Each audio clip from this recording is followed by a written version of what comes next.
Hello বন্ধুরা, কেমন আছো সবাই? বেকারস ভ্যালির পেজে সবাইকে স্বাগত জানাই।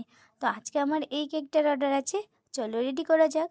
তো এটা ছিল আমার 2 পাউন্ডের চকলেট কেকের অর্ডার, আর এটা ছিল আমার ইস্ট বেঙ্গল থিম কেকের ওপরে।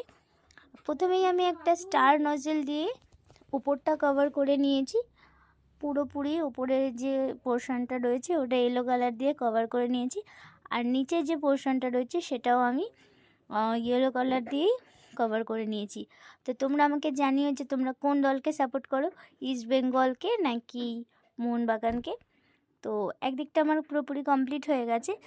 এবার আমি যে অপোজিট সাইডটা রয়েছে সেটা আমি রেড কালার দিয়ে পুরোটা একইভাবে ইয়েলো কালারের মতনই এই সাইডটা কমপ্লিট করে নিয়েছিলাম।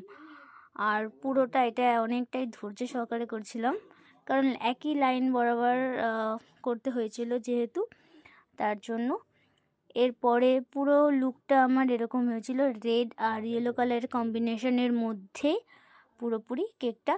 আর সাইড দিয়ে দিয়েছিলাম আমি গ্রাস নজেল দিয়ে, কেকের সাইডটা পুরো গ্রাস দিয়ে দিয়েছিলাম এটা। আর এর উপরে দিয়ে দিয়েছিলাম আমি ছোট ছোট টপার, যেটা আমি তৈরি করে নিয়েছিলাম। মাঝখানে একটা জার্সি দিয়ে দিয়েছিলাম, মোহনবাগানের থিমের লোগো দিয়ে দিয়েছিলাম, আর একটা ছোট ফুটবল দিয়ে দিয়েছিলাম। আর ওপরে আমি একটুখানি গ্রাস নজেল দিয়ে ফুটবলটা দিয়ে চারিদিকে দিয়ে দিয়েছি। তো ফাইনাল লুকটা আমার এরকম হয়েছে। তো আমাকে জানিয়ে তোমাদের কেমন লেগেছে। দেখা হচ্ছে নেক্সট ভিডিওতে। Tata, by.